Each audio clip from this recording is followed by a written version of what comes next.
mucho al sector inmobiliario y déjeme decirle también a la oposición y también a cualquiera que no sea partidario de la 4T, son estas reformas a la Constitución chilanga, a la Constitución capitalina.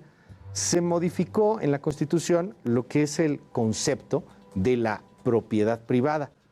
Pero, ¿a qué se refiere esto? O sea, ¿de verdad vamos a entrar a la Venezuela de Hugo Chávez? ¿Va a llegar por ahí el jefe de gobierno, la jefa de gobierno y empezará a gritar, expropiese, expropiese, expropiese? ¿Nos vamos a quedar sin casas? Digo, de pronto se ha exagerado hacia esto. Ahora, no es para menos, estamos viendo cambios fuertes y obviamente que se genera pues mucha tensión, mucho nerviosismo. Para platicar de este tema le aprecio mucho a Miguel Antonio Saucedo Ramírez, experto en Derecho Inmobiliario, Civil y Mercantil y Corporativo, y está aquí con nosotros. Abogado, Miguel, gracias por estar con nosotros. Gracias a ti, Luis, te agradezco mucho tu invitación. Oye, cuéntanos primero, ¿qué decía la Constitución? ¿Qué dice ahora la Constitución? ¿Qué riesgos hay con respecto a la propiedad privada? Pero realmente no hay un gran cambio en la Constitución de la Ciudad de México. El artículo 3º solamente fue adicionado un pequeño renglón en el que se remite la propiedad privada, la forma de cómo se va a regular este principio general de derecho que establece la Constitución, al artículo 27 de la Constitución General de la República, lo cual implica que no existe un cambio real. Si vamos al artículo 27, el mismo artículo 27 de la Constitución Federal te establece que la propiedad privada deriva de una propiedad originaria que tenía la nación y que poco a poco fue concesionada y se transforma en estos bienes privados, bienes públicos y bienes sociales. ¿Cuál es cada uno de ellos? La propiedad privada que todos conocemos, tu casa, mi casa, la casa de alguno de nuestros radioescuchas o televidentes, la propiedad pública, que es la propiedad del Estado, y la propiedad social, ejidos y comunas. Ok. Ahora, en el momento que estamos viviendo, pues el anuncio llama la atención. ¿Era necesario homologarlo en este instante, sacar el comunicado, salir? Porque además el jefe de gobierno, Martí Batres, pues también tuvo ahí algunos tweets que llamaron la atención y que fueron, pues a lo mejor malentendidos por algunos. Te lo quiero preguntar como abogado, como experto en este tema, porque el origen de la propiedad privada, cuando hicimos la Constitución, quienes lo hicieron hace algunos años, es relativamente nueva nuestra Constitución, pues era un concepto interesante, hubo debate en ese momento. ¿Y hoy era necesario cambiarlo? No, no era necesario. ¿Podíamos esperar un poquito? Claro que podíamos esperar, es más, incluso no había una necesidad real de cambiarla. Yo creo que esto fue un desliz innovador por parte de nuestro jefe de gobierno. El tratar de, en este momento, generar una idea nueva dentro de la propia reforma del Poder Judicial y dentro de las justificaciones que incluso presenta en este tuit que hace 2 días lo publica, pues ahí incluso pone de que esto se deriva de una constitución creada por neoliberales bajo intereses propios de particulares. No, eso no es cierto. Yo creo que si analizamos a pie juntillas el texto, no existe un cambio alguno, no hay ninguna modificación. Sí hay una homologación que se hace de la Constitución local hacia la Constitución federal, pero esto tendiendo a una pirámide de normas que establece incluso el principio kelseniano de que está la Constitución en un tope máximo junto con tratados internacionales y de ahí derivan todas las leyes secundarias, incluso la misma Constitución de cada uno de los estados, incluyendo la de la Ciudad de México. Hoy por hoy ustedes los abogados tienen algo que se llama el derecho positivo, que es el derecho vigente, el que está ahorita, lo que pasa al día de hoy.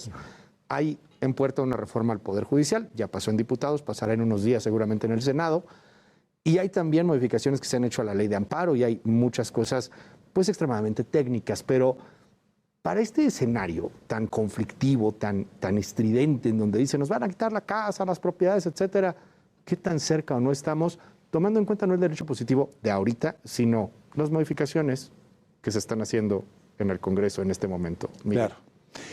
Hay algo muy importante. El artículo 133 de la Constitución Federal ordena, no sugiere, sino es una instrucción de que la Constitución y los tratados internacionales van a ser la norma suprema de nuestro país. Constitución Federal. Los tratados internacionales, principalmente si estudiamos un poco la Convención Americana de Derechos Humanos, de la cual México es parte desde 1981, establece en sus estatutos, en el artículo 21, el derecho irrestricto de la propiedad privada, que deben tener todos los individuos que vivimos en estos países integrantes de ese tratado internacional. ¿Esto qué significa? No existe forma legal alguna de que pueda haber alguna restricción de propiedad privada. Sí hay unos límites, que hay que entenderlo de esa forma. Existen límites a la propiedad privada, pero no es de ahorita, no es desde que está la 4T, es desde que existe nuestro país como república, que es el derecho de la expropiación por parte del Estado cuando se trate de causas públicas o de beneficio colectivo, llámese una presa, llámese un tren, un aeropuerto, incluso para constitución de ejidos. Ese es nuestro origen de nuestra reforma agraria en México, los ejidos y propiedades comunales. Y el otro caso es cuando se trate de delitos en la parte de extinción de dominio, derivado de que se cometa algún ilícito de alto impacto dentro de los inmuebles. Algo que además existe prácticamente en todos los países del mundo. Totalmente. Democráticos, liberales, neoliberales, siempre hay un derecho del Estado sobre el tema de la expropiación y también hay la posibilidad de pelear esto en los tribunales.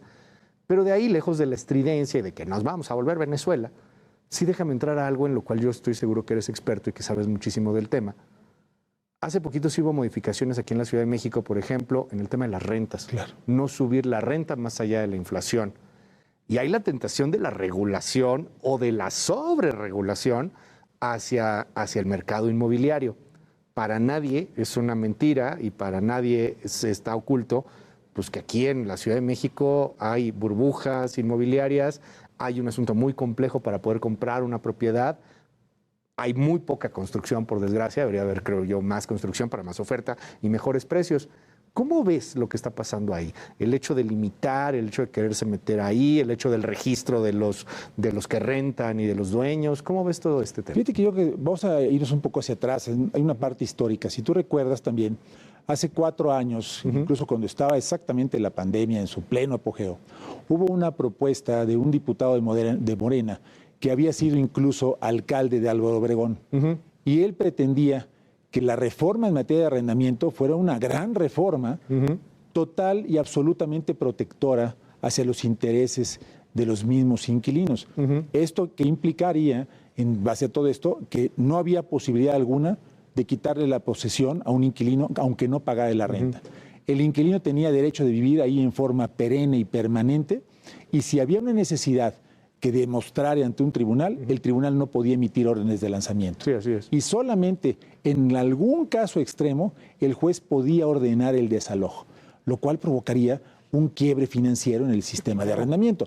Nadie iba a querer rentar su propiedad porque ponía en riesgo incluso la tenencia. No, algo más allá, nadie va a querer pagar la renta, ¿no? Claro. Nadie, que la pago si no me van a sacar. Por un lado nadie la quiere pagar y por otro lado la va a querer rentar. Vamos a llegar al sistema regresivo de las rentas congeladas de los años 50. Exacto. Entonces llegaríamos a ese punto. Afortunadamente no pasó esa reforma porque empezó a generar una gran alteración. Si bien esta parte de la reforma al Código Civil y a la Ley de Vivienda de la Ciudad de México modifica la regulación del contrato de arrendamiento y le pone un tope a los incrementos, sí tiene cierta justificación. Evidentemente, evitar la sobrecarga al inquilino en algún incremento desmedido. Pero no podemos hacer una regulación topada a un valor que no es el real de inflación. Te pone el valor que establezca el Banco de México, pero la inflación se tasa en base a la canasta básica. La canasta básica no tiene una inflación real, porque también es un precio sobreregulado. Y además provocas un tema que a mí me ha llamado mucho la atención. ¿Qué pasaría, por ejemplo, si de pronto decide el dueño con estos limitantes, pues mejor termina el contrato de arrendamiento, ¿no?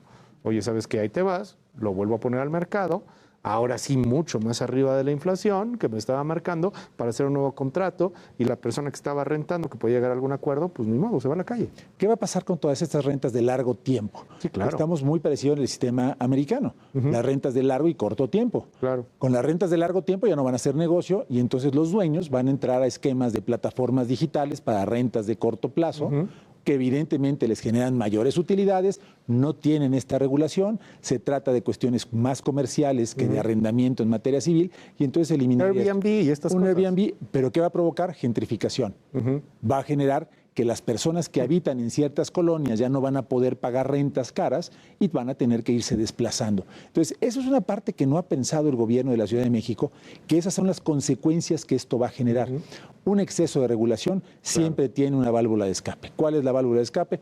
No te rento en tiempo largo, te rento en tiempo corto. Si lo quieres, este es mi precio. Y si no, cámbiate de colonia. No, y si no, te genera un mercado negro de alguna otra manera también, ¿no? Y te voy a rentar por debajo del agua y vamos a tener que hacerlo de esta manera. Y si no, te desalojo y viene violencia y vienen muchas cosas. Claro, totalmente. El registro de arrendamientos no es nuevo, es un registro muy antiguo incluso, que antes se tenía que inscribir el contrato de arrendamiento en la Tesorería de la Ciudad de México, porque incluso venía con un gravamen adicional que era un incremento del predial, porque te cobraban un impuesto adicional por tener rentada tu propiedad. La Corte lo declara inconstitucional y eliminan ese registro. Ahora con este nuevo registro, ¿cuál es el efecto? Tratar de regular los incrementos de los arrendamientos. Vas a entrar al esquema del mercado negro, como bien dices, donde no hay regulación.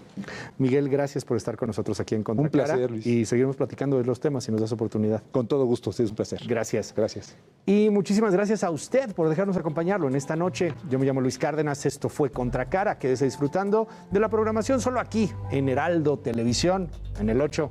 Hasta la próxima, bye bye.